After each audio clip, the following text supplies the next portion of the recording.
Uma das coisas que eu gosto é de barulho de gente. Eu quando vou a uma festa, que a música impede que a gente ouça as pessoas falarem, eu vou ficando meio irritado, confesso. E hoje em dia nós vivemos na ditadura do som. A música é muito alta e impede a gente de conversar. Esse barulho de gente, a Bíblia usa o som de muitas águas. Lá no céu tem... Isso é a ditadura. Lá no céu tem barulho. O céu é um lugar barulhento. A Bíblia mostra que só meia hora houve silêncio. E segundo alguns intérpretes, naquele instante ainda não tinha entrado nenhuma mulher.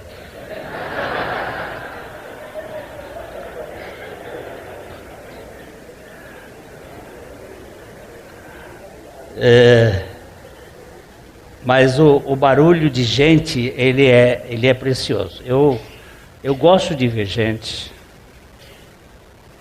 Apesar de gente ser problemático, como eu, mas foi por gente que Jesus veio.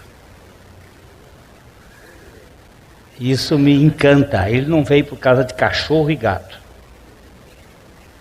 Evidentemente que cachorro e gato também vão ser beneficiados com a salvação de toda a natureza. Mas ele veio por causa de gente. Gente como você e eu. E esse barulho para mim de ouvir pessoas falando e esse murmúrio é muito interessante.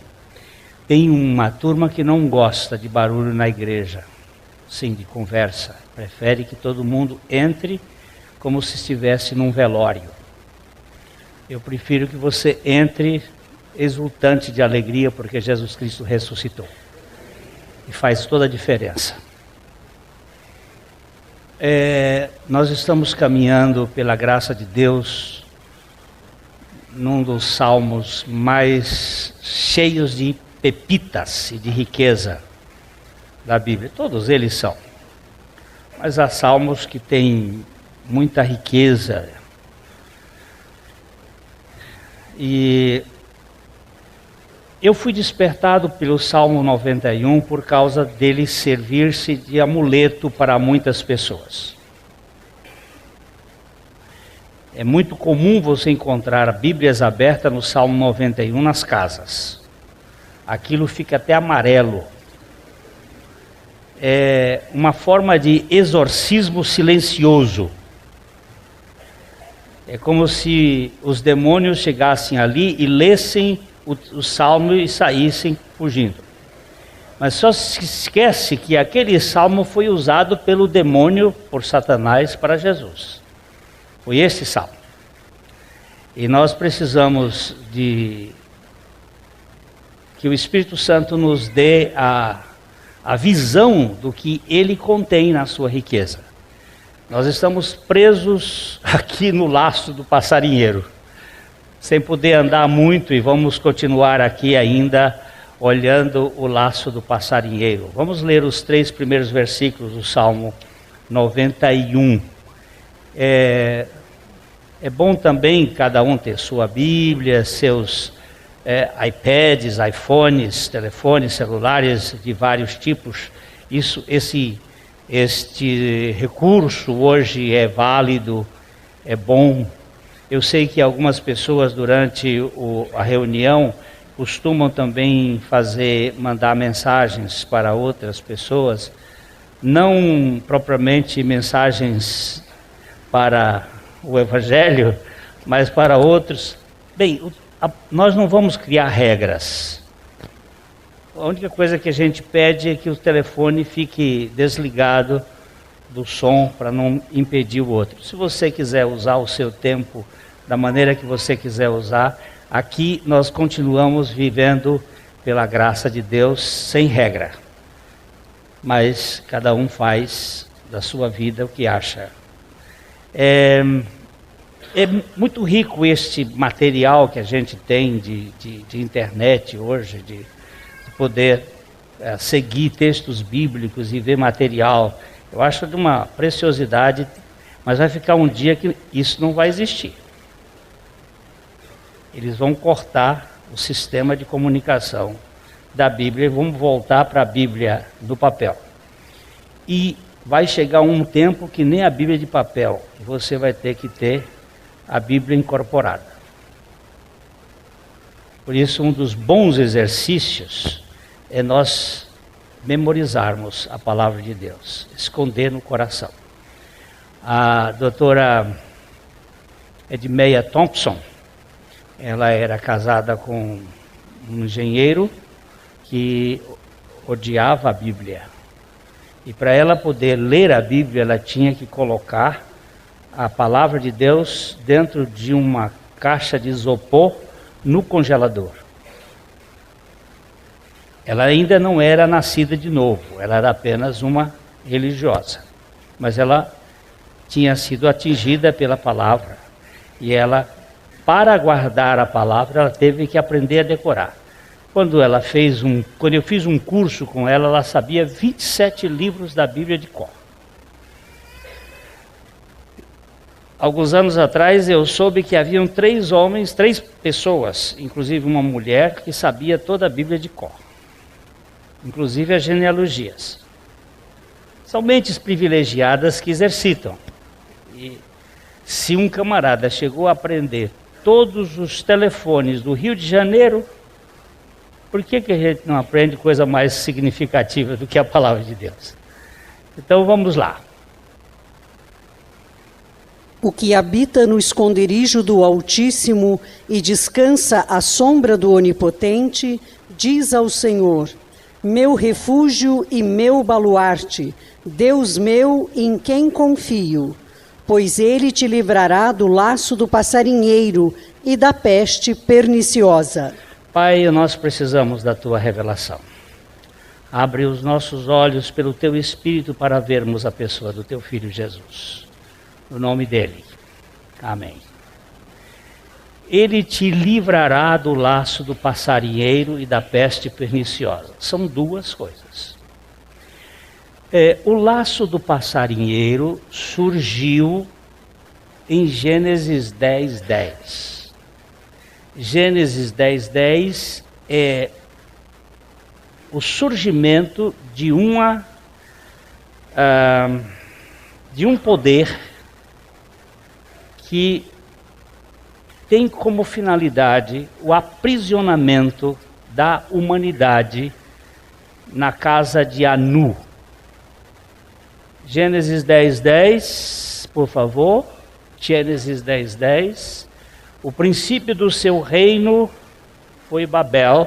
O princípio do seu reino foi Babel, Ereque, Acade e Calné, na terra de Sinar. Muito bem. Isso aqui parece simplesmente uma citação de palavras. O nome de cidades. Cidades da Assíria, cidades da Babilônia, cidades do mundo antigo. Mas, na verdade, Nimrod, o criador deste império, nestas palavras, elas estão traduzindo um significado de uma filosofia que está por trás. O nome deste cidadão, que está no verso 9, vamos para o verso 9 só para ver este cidadão outra vez, foi valente caçador diante do Senhor, daí dizer-se como Nimrod, poderoso caçador diante do Senhor. Este caçador é caçador de almas, caçador de vidas. Ele é um poderoso, ele é um gibor, é um símbolo de força, de poder, de conquista. E tinha como finalidade caçar as vidas diante do Senhor. Nimrod significa rebelde, rebelião contra Deus. E aí, naquele verso 10, ele está dizendo que este caçador, ele teve um princípio de reino que foi uma confusão por mistura, Babel. Nós já falamos isso aqui. Babel é mistura por confusão por mistura. Mistura de barro com betume. Barro representa o esforço do homem. O betume representa aquilo que Deus faz. Então, esse esforço daquilo que o homem faz com o que Deus faz dá uma mistura. E essa mistura, nós chamamos isso de humanismo, que parece que é a obra de Deus, mas é uma obra misturada. Isso traz uma confusão que é erek, que significa longo. É uma confusão por mistura longa. A palavra akad significa sutil. Sutil é aquilo que você não consegue perceber a diferença. É o branco e o encardido. Você diz que é branco, mas ele está sujo, está encardido. Não foi lavado com omo. Está sujo. Depois a Omo tem que pagar essa propaganda. Babel, então, é o princípio do seu reino, é uma confusão por mistura longa e sutil. Calné significa fortaleza de Anu.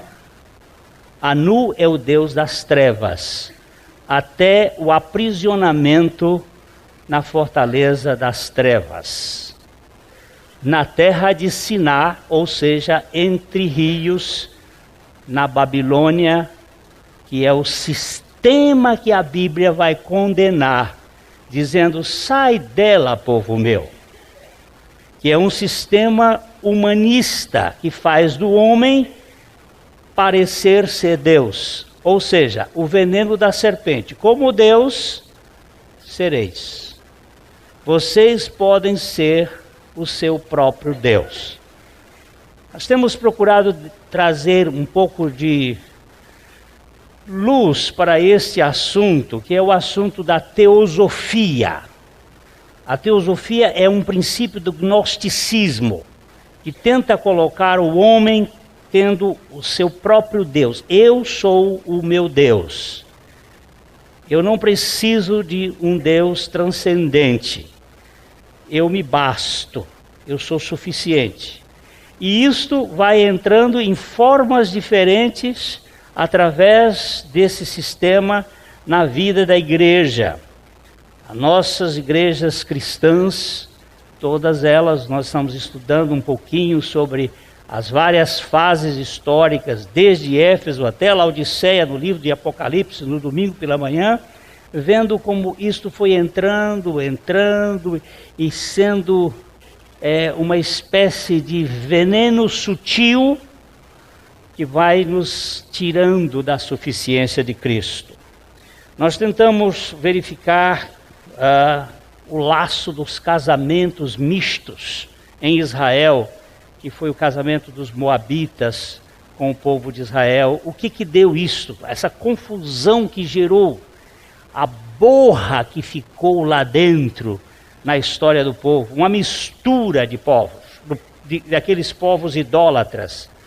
E o que trouxe isto? Salomão, o rei que teve 1000 mulheres e que trouxe toda a cultura de Moloque, de Astarote, dos deuses fenícios para o meio de Israel. Um homem sábio, mas que deixou ser influenciado pela cultura do humanismo, e ali em Israel se implantou uma coisa que veio ser muito perniciosa. A própria construção do templo foi uma coisa que não era dos projetos de Deus, foi uma permissão que Deus deu a Davi, mas não era do projeto de Deus. Deus até diz: eu nunca pedi isto. E a gente tem que entender o que está por trás daquela filosofia. E Depois Gideão, no tempo dele, ele usou uma estola sacerdotal, que aí tem outro fator, que é colocar gente no ministério de Deus, gente que não tem o chamado de Deus para esta função. Não basta ter curso de seminário, ele precisa, antes de mais nada, ter passado pelo cemitério, porque aí é que muda tudo. Nós estamos olhando a libertação do laço do passarinheiro de 3 modos. Primeiro, pelo livro. Nós vimos aqui que há um livro com 66 outros livros dentro dele. Este livro, representado pelo candelabro. Nós fizemos toda uma exposição do candelabro, do valor da luz que é Cristo em todo o Velho e o Novo Testamento. Depois a libertação pela verdade. A verdade sob o comando da graça. Vimos a vez passada que a graça e a verdade, elas se beijaram.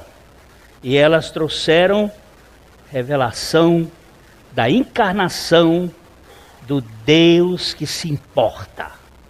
Esse Deus que desceu e veio aqui para nos tirar deste império das trevas, o império da ignorância, que o Deus deste século cegou o entendimento dos incrédulos, para que lhes não resplandeça a luz do evangelho da glória de Deus na face de Cristo. Este é o caminho da libertação. E hoje nós queremos então olhar aqui o terceiro aspecto dessa libertação, que é a libertação pela encarnação do Filho, o Verbo. Então vamos para João capítulo 8, 36.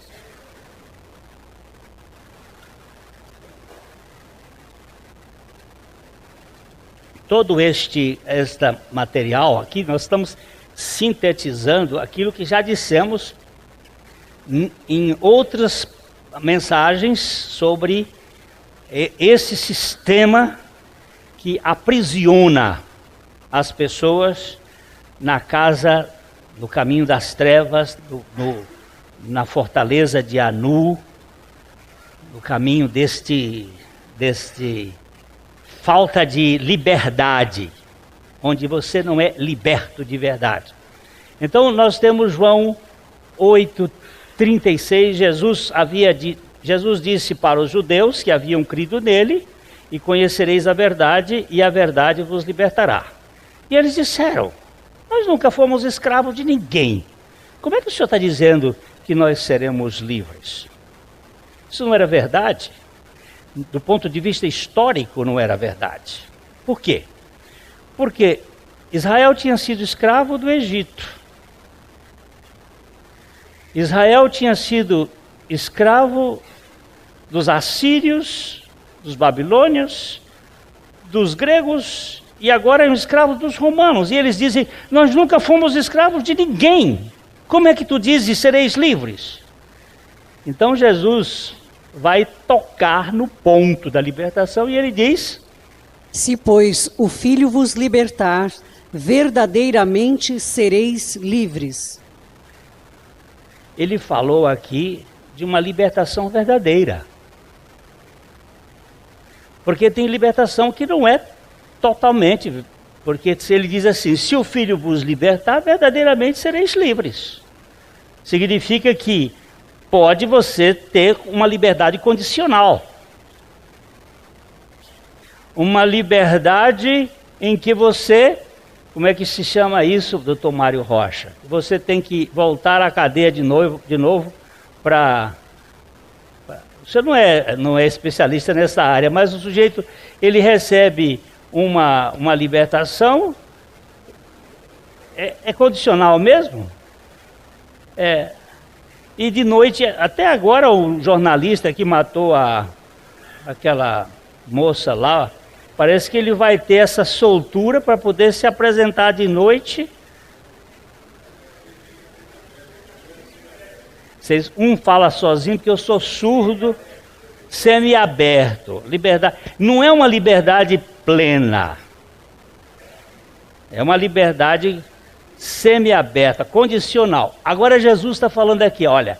Se, pois, o Filho vos libertar, não tem cabresto na cabeça. Hoje nós estávamos com os pastores orando o Salmo 32. E há um momento do Salmo 32 que ele diz para a gente não ser como o cavalo e a mula, que para ser domado tem que usar cabresto e rédea.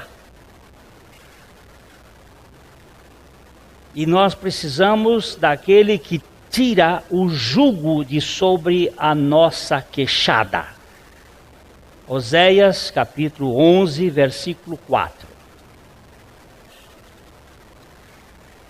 O profeta Oséias está falando aqui daquele que se tornou carne, que se tornou laços humanos para nos tirar do jugo, do aprisionamento.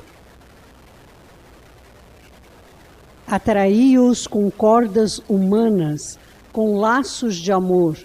Fui para eles como quem alivia o jugo de sobre as suas queixadas e me inclinei para dar-lhes de comer. Esse é um texto que mostra Jesus que se encarnou e se tornou cordas humanas, que se tornou laços de amor e foi para com Efraim. Efraim seria a nação de Israel. Como foi para com eles, como quem alivia o jugo, tira o cabresto das queixadas. Me inclinei para eles, para satisfazer a fome de significado. Dei-lhes alimento, porque Jesus disse, eu sou o pão que desceu do céu, e sou o pão que dá vida ao mundo. Quem comer de mim vai se satisfazer, porque a minha carne é verdadeiramente comida e o meu sangue é verdadeiramente bebida. Ele está falando da assimilação, assim como nós, ao comermos alimento, ele é interiorizado e nós assimilamos as energias daquele alimento. Do ponto de vista espiritual, nós vamos absorver a riqueza do poder da vida de Cristo. Mas é tirando o cabresto. Eu não posso viver uma fé cristã autêntica por medo, por culpa, por vergonha, por interesse ou por dever.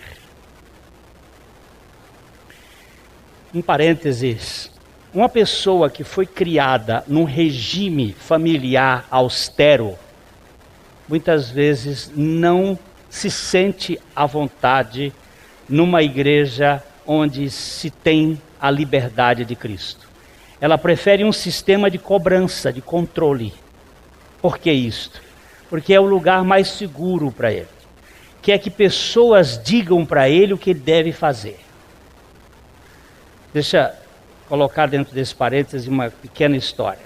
Uma pessoa me procurou um dia e disse assim, Pastor Glênio, o que eu devo fazer em tal e tal coisa? Eu disse, isso não está revelado nas Escrituras. O que não está revelado, a gente precisa buscar compreender a vontade do Senhor. A Bíblia diz assim, procurai compreender qual é a vontade do Senhor, porque nós precisamos saber remir o tempo. E ela diz, como é que eu sei qual é a vontade do Senhor? Eu disse, eu aprendi isto com um dos homens de Deus do século XIX, chamado George Miller.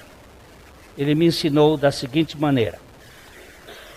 Aquilo que não está revelado, eu vou diante do Senhor e digo, Senhor, eu quero saber tua vontade sobre esse assunto.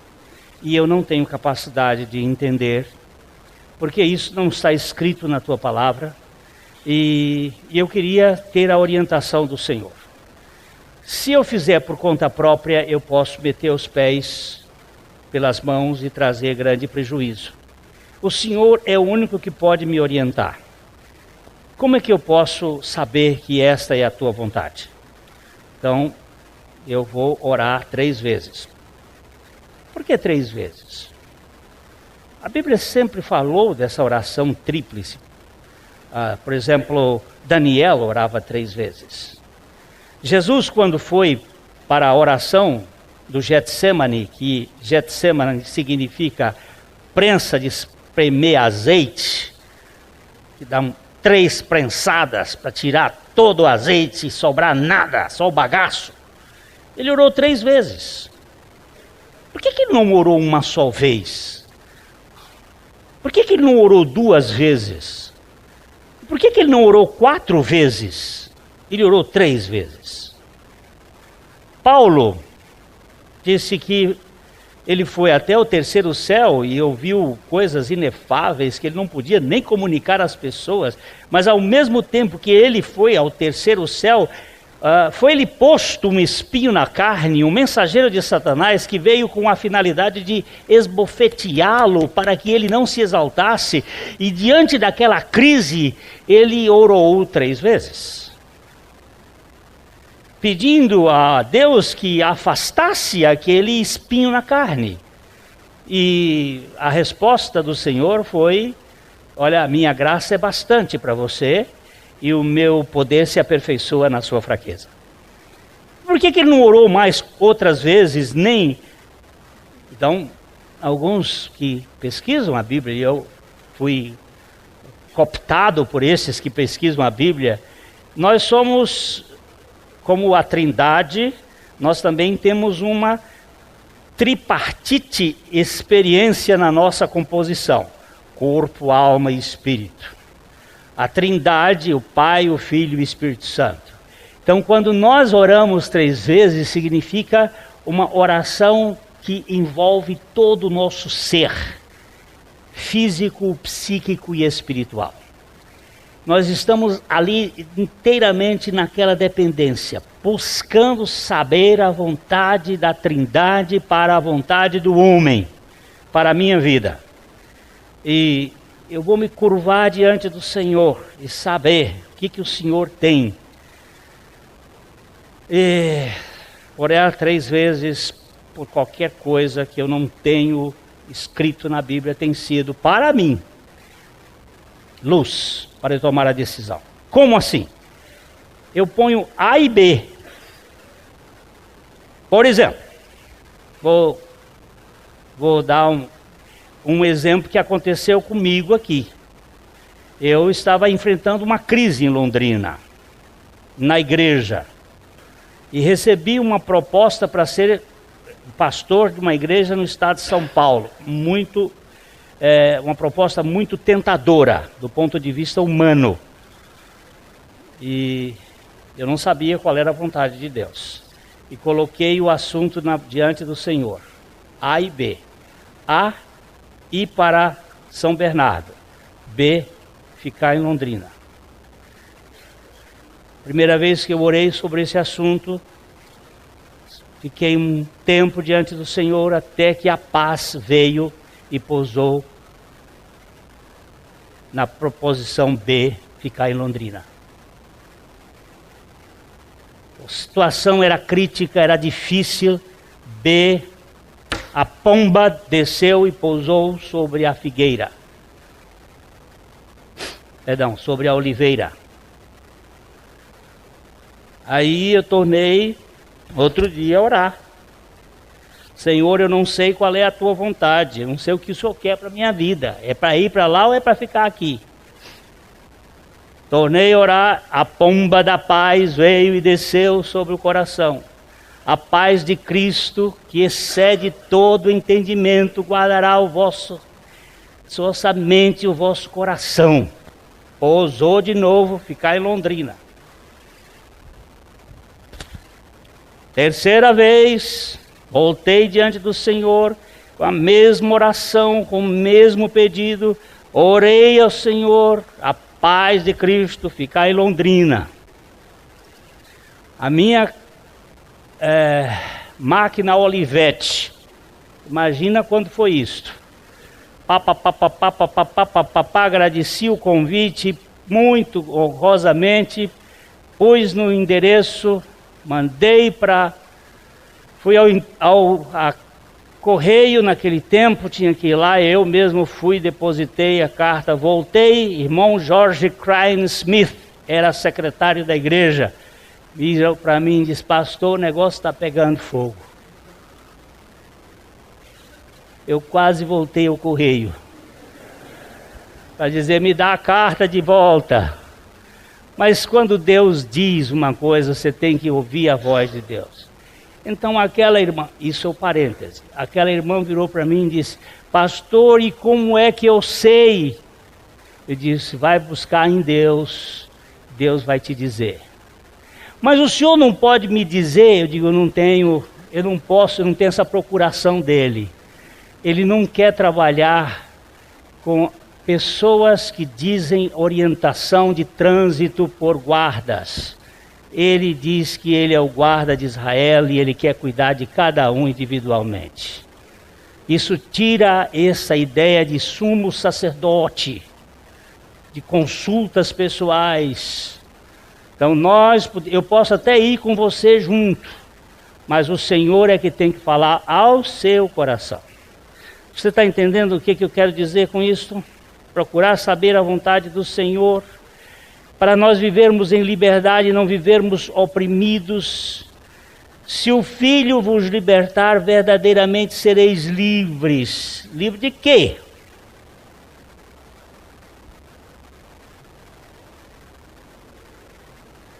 Eu não quero viver num sistema em que eu tenho que dar satisfações para os outros, nem para mim.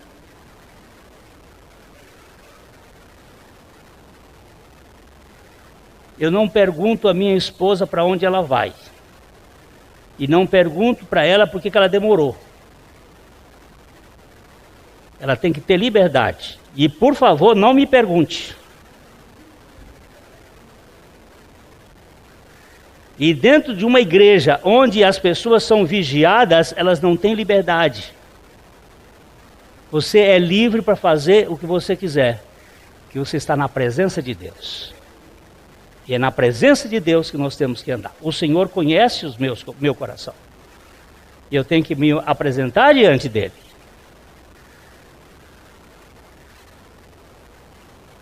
Primeiro, eu quero deixar 4 coisinhas aqui hoje à noite. Romanos 8:2. Livre de quê? O que ele veio nos libertar?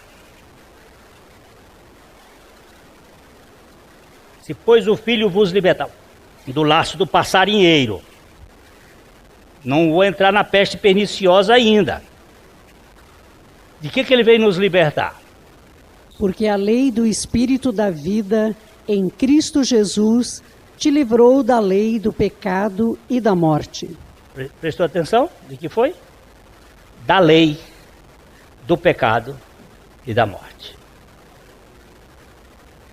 Se pois o Filho vos libertou, verdadeiramente sereis livres. Eu já ajudei algumas pessoas a morrerem. Muitas vezes a família impede a pessoa a morrer. Ela fica sustentando o defunto, o pré-defunto. E aí você tem que ajudar a soltar ele, está sofrendo. E fica. E alguns eu já segurei na mão. Está com medo? Tô. Então você vai lançar o seu medo diante do Senhor.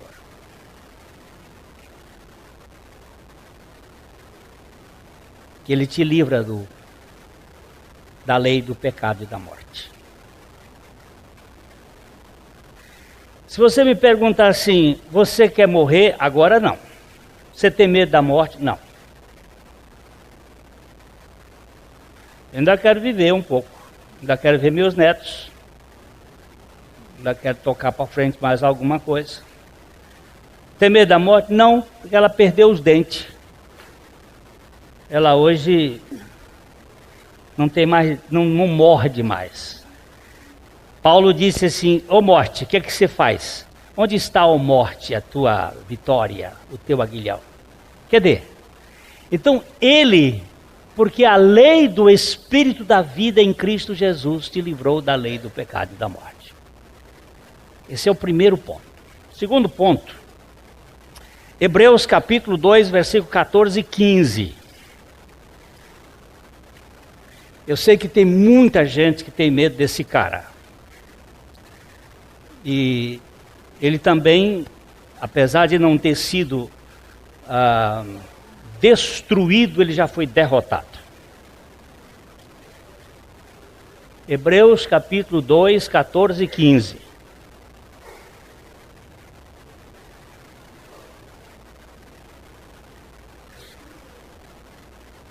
Visto, pois, que os filhos têm participação comum de carne e de sangue, destes também ele igualmente participou, para que por sua morte destruísse aquele que tem o poder da morte, a saber, o diabo, e livrasse todos que, pelo pavor da morte, estavam sujeitos à escravidão por toda a vida. Vamos voltar para o versículo anterior, verso 14.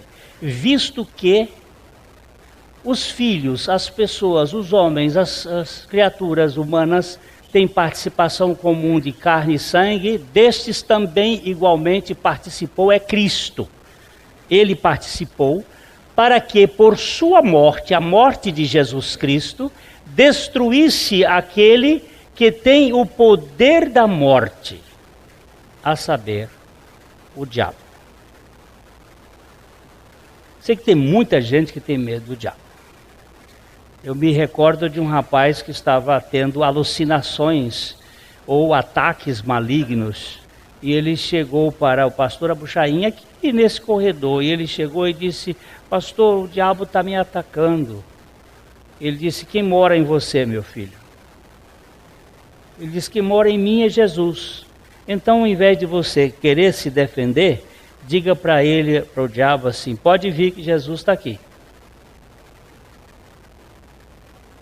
Assunto encerrado. E eu vi a fisionomia dele assim, que estava descaída. Se Jesus está em mim, e ele já venceu, e nós vivemos pela fé, você já foi vencido, Satanás. Destruísse aquele que tem o poder da morte, a saber, o diabo, para quê? O verso 15. Para que livrasse todos que, pelo pavor da morte, estavam sujeitos à escravidão por toda a vida. Nós não precisamos mais viver debaixo dessa escravatura do medo. Medo de quem?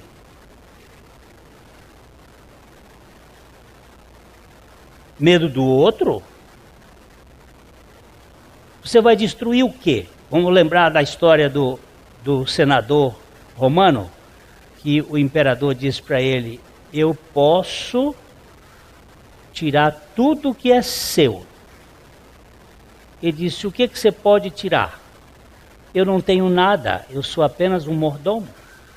Eu posso lhe desterrar e te mandar para um lugar isolado numa ilha. Onde existe esse lugar? Se você me colocar lá, Jesus está comigo. Que isolamento você vai me colocar? Eu posso te matar, mandar matar. Eles matar quem já morreu? Esse homem é invencível.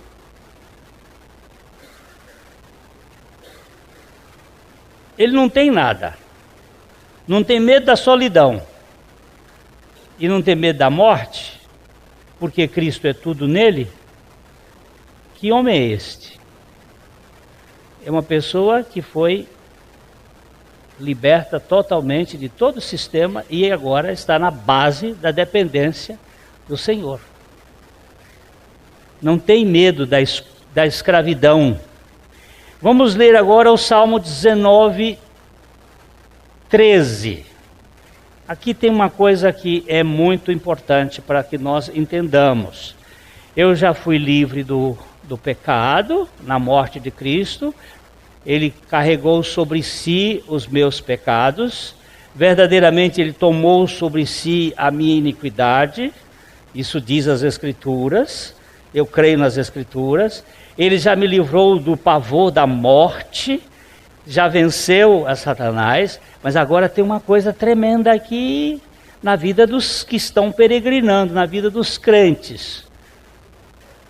Também da soberba guarda o teu servo, que ela não me domine. Então serei irrepreensível e ficarei livre de grande transgressão. Olha a palavra. Esta é a palavra perigosa, soberba. O que é soberba?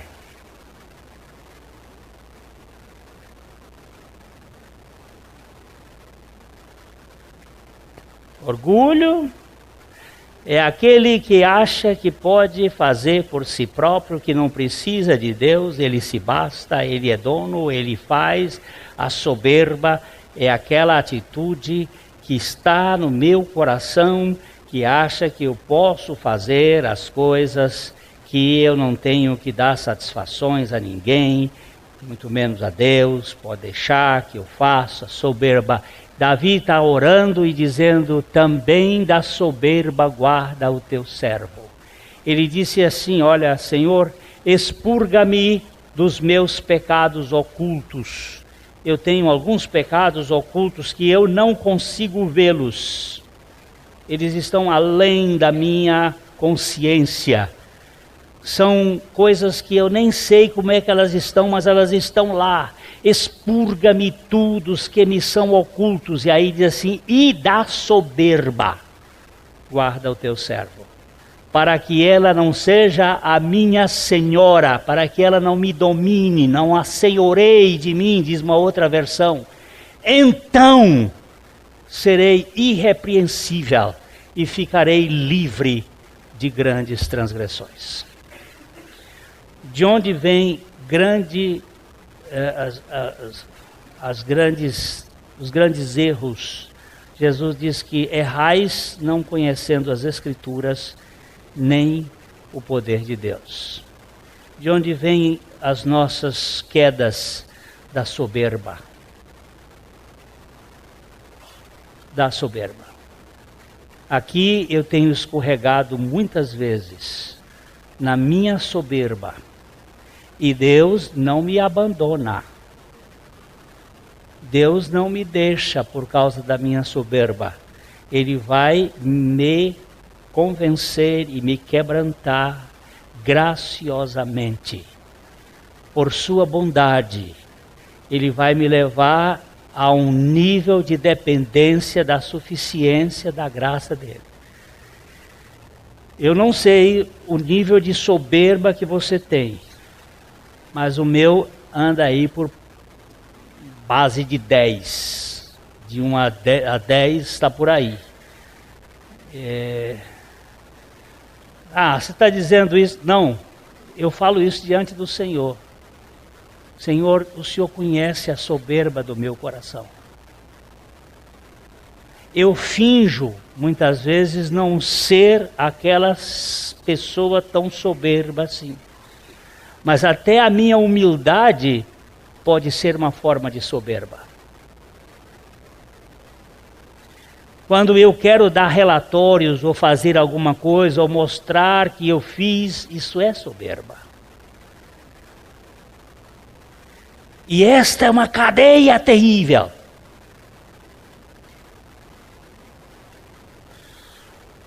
Outro dia eu encontrei com um irmão que estava com semblante de Caim. Que é semblante de Caim, semblante caído. Por que tinha acontecido? Tinha acontecido um fato de rejeição. E aquilo estava dolorido. Eu disse, você sabe o que se chama, o que é isso, meu irmão? Justiça própria. Minha doença. justiça própria, que alimenta a soberba. E aqui Deus precisa em Cristo. Não é na verdade, simplesmente, é na verdade encarnada pela graça em Cristo, libertar-nos da soberba, para que eu seja sincero e fique livre de grande transgressão. A palavra sincero é sincera. No mercado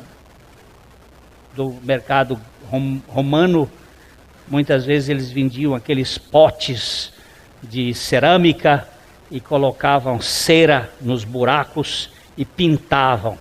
E o comprador, quando ia comprar aquele pote, aquela coisa, ele tinha uma forma de examinar e batia um tipo de pau.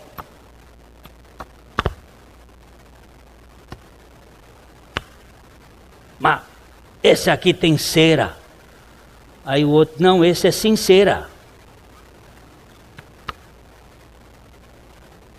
Está rachado. Está tapado com cera e pintado por cima. E quanta coisa que a gente compra no mercado. A minha filha me deu um iPhone comprado no Paraguai. E iPhone 5. E aí o iPhone chegou aqui, o meu guru, ele hoje não está aqui hoje, quando ele pegou, disse aqui é falsificado. Vamos trocar, e teve que levar, mas e loja boa. E nesse mundo do mercado aí tem tanta coisa fajuta. Como é que eu posso ser sincero diante de Deus? Diante da igreja vocês vão ver a minha passarela de Gisele Bündchen. Eu vou andar na passarela e vou ficar visto.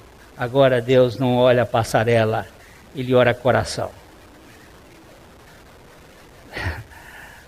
Samuel na casa de Davi, na casa de Jessé, caçando o substituto de Saul, e ele lá procurando, saiu uns guapos mancebos, cada um mais bonito do que o outro. Naquele tempo que eu entendia alguma coisa, era no tempo de Alain Delon que eu falava, agora eu não sei quem são os bonitos. Era a coisa da além de longe agora, ela passava, quem é esse aqui? Esse é o Samar, esse aqui é o Eliabe, quem é ele? Não é esse não. Foi passando um por um na frente de Samuel, e Samuel com um chifre cheio de óleo para derramar na cabeça daquele que Deus havia escolhido. E ele com o chifre na mão e caçando o homem que Deus tinha. E o pai mostrando só os príncipes da estética. E não sabiam que Deus ia buscar o rabo-talho. 7 passaram. Nenhum deles. Aí ele disse, mas não tem mais ninguém? Eles têm um meio excêntrico. Ele fica lá no mar tocando harpa e matando leão e cuidando de ovelha. Um sarará que nós temos lá, mas ele não... Essa é uma interpretação um pouco mais jocosa, mas ele disse, manda buscar ele, que nós não vamos sentar à mesa enquanto esse cara não chegar. E quando chegou aquele serzinho, ele disse, é esse aqui.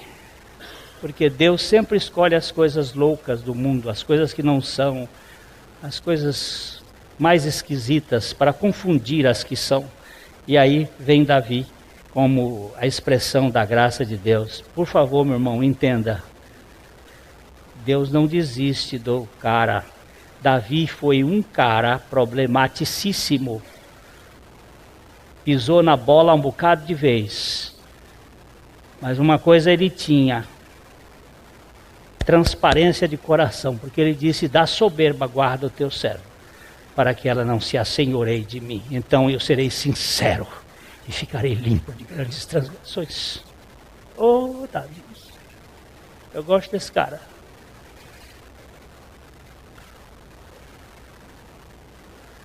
não tinha medo de Deus. Ele se abria e se expunha diante do Senhor. E para hoje, terminarmos hoje, eu queria só a gente visse em Zacarias, capítulo 9, versos 11 e 12, uma libertação muito interessante. Que essa é uma coisa que tem amarrado muita gente. O laço do passarinheiro pega a gente aqui nesse ponto, viu?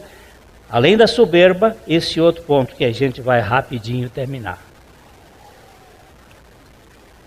Quanto a ti, Sião, por causa do sangue da tua aliança, tirei os teus cativos da cova em que não havia água. Voltai à fortaleza, ó presos de esperança. Também hoje vos anuncio que tudo vos restituirei em dobro. Ele está falando para o povo dele, dizendo, vamos voltar para o verso 11, que ele diz, quanto a ti, Sião, todas as vezes que você vir a palavra Sião na Bíblia, ela tem o sentido apontado para a igreja.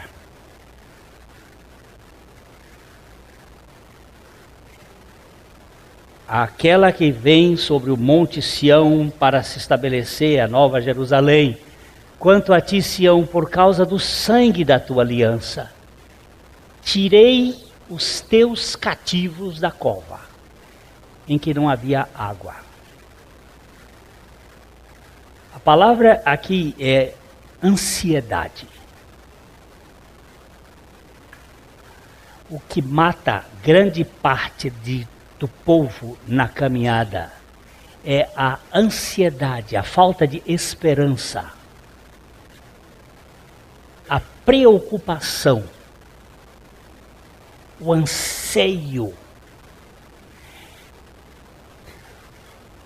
A minha esposa me passou hoje à tarde, enquanto eu tomava banho, a história de um querido que precisa de oração por causa de ele fez uma cirurgia e os médicos agora fizeram um outro exame nele e constataram um outro tumor e não pode mais fazer por aqui, tem que fazer por frente, é uma cirurgia perigosa.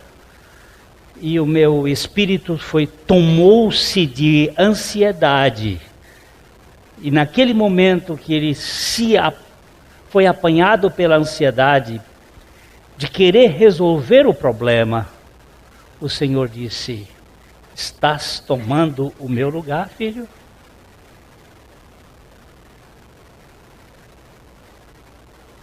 Lançai sobre ele toda a vossa ansiedade, porque ele tem cuidado de vós. Ansiedade é exatamente aquilo que nós vamos chamar de antifé. O que mais obstacula a nossa caminhada neste mundo, o laço do passarinheiro mais terrível, é a ansiedade. Eu, quando menino, preparava arapuca para pegar juriti, codorna, inhambu, zabelê. Às vezes eu preparava o fisgo para pegar o passarinho. Você põe um pouquinho de farelos aqui e bota a cola, o fisgo, aqui. O passarinho vem para comer, pega e começa a comer. Quando ele quer sair, está grudado. Isso é coisa de capeta.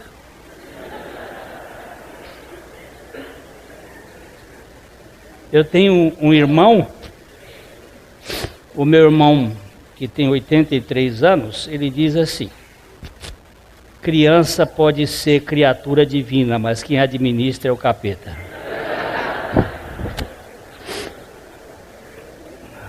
É bicho terrível e fica preso. E uma do visgo do caçador Ele põe uma comidinha aqui, você vem comer, você está com fome. Você pisa, ele te põe uma ansiedade e você fica preso. É uma doença, é um filho drogado que você... A irmã querida chegou hoje de manhã e disse, ela tem uma dificuldade com aquele filho, o filho drogado, o filho problemático, e ela chegou e disse, pastor, eu digo, vai de novo choramingar? Você vai de novo contar a mesma história? Ela disse, pastor, eu não consigo. Eu digo, pois então nós vamos fazer uma oração hoje de entrega desse filho para o Senhor levar. Vamos fazer a oração de Abraão levando Isaac para o holocausto. Você quer ou não quer? Ela diz, quero. Então nós vamos entregá-lo. Eu prefiro perdê-lo do que carregar esse defunto a vida toda nas minhas costas. Isto é amor. Entrega para Deus. E sai de cena. Não fica carregando esse defunto. Estou dizendo coisa pesada. Muito pesada. Você não é Deus. E só Deus pode resolver os problemas na sua vida. Na minha vida. Eu não posso mover um cabelo, mas ele contabiliza todos. Eu sei que tem gente que implanta cabelo aí e fica aquela coisa linda. Mas Deus tem umas coisas extraordinárias. Eu vou deixar o último texto para a gente voltar na próxima vez. Próximo domingo nós vamos voltar para esse texto, que é um texto complicadíssimo, mas é maravilhosíssimo. Ezequiel capítulo 13, 20 e 23. É só para deixar aqui hoje o que o Senhor quer nos libertar. Ezequiel 13, 20 a 23. Portanto, assim diz o Senhor Deus: eis aí vou eu contra vossos invólucros feiticeiros, com quem vós caçais as almas como aves, e as arrancarei de vossas mãos. Soltarei livres como aves as almas que prendestes. Eu disse que eu vou falar mais e vou falar bastante isso aqui da outra vez. Vocês conhecem aquela cordinha de Senhor do Bonfim? Agora tem no meio evangélico também. Isso vem lá dos babilônios, essas cordinhas, essas pulseiras, esses invólucros. Tá bom? Nós vamos verificar. São invólucros de feiticeiros. Mas isso é para mais adiante. Vamos lá, para frente.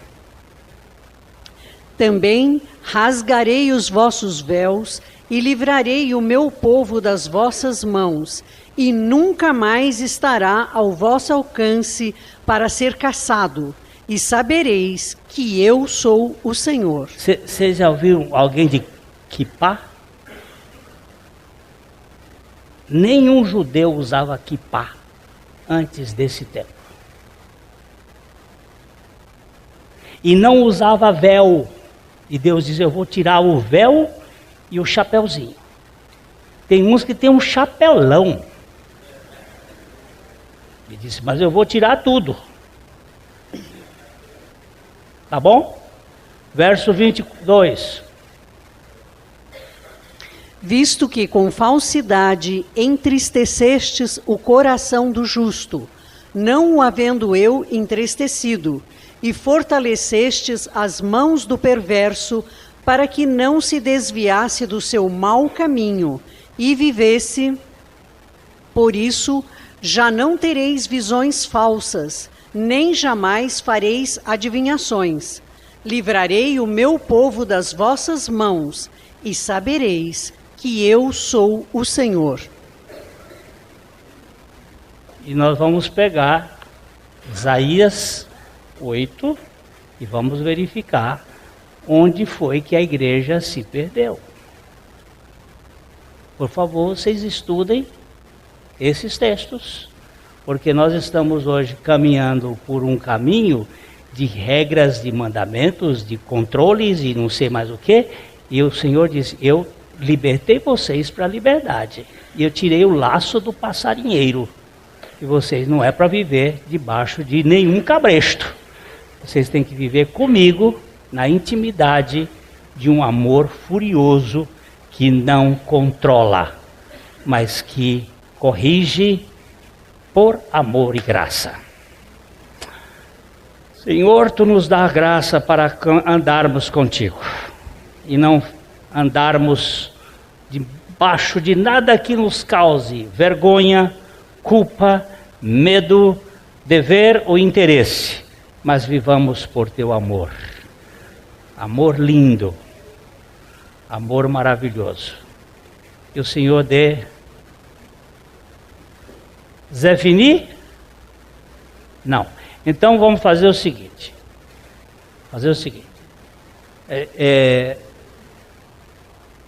Faustão terminou há pouco tempo. Vem o Fantástico. Mais fantástico do que o Fantástico é Deus amar a gente. Então eu acho que seria interessante você dizer a Deus, obrigado pelo teu amor para comigo, eu não mereço, mas o Senhor fez isto, e eu quero te louvar, quero agradecer tua graça de me libertar. Depois você ainda continue abraçando pessoas e cuidando daqueles que Deus ama, e se você quiser convidar alguém para ir comer um sanduíche com você, pague para levar a pessoa. E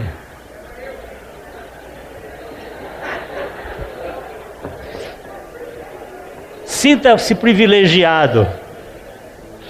Venha o teu reino, seja feita a tua vontade, assim na terra como no céu. Essa é uma coisa linda. Só mantenham as portas fechadas. O avião está só taxiando, tá? A mensagem que você acabou de assistir faz parte do Ministério de Comunicação Palavra da Cruz. Temos um grande acervo de estudos bíblicos em áudio e vídeo. Distribuímos também gratuitamente o jornal mensal Palavra da Cruz. Entre em contato conosco pelo fone 0 operadora 43 3372 8900 ou pelo e-mail livraria@piblondrina.com.br. Visite-nos pelo site www.livrariapiblondrina.com.br ou acesse www.piblondrina.com.br. Graça e paz.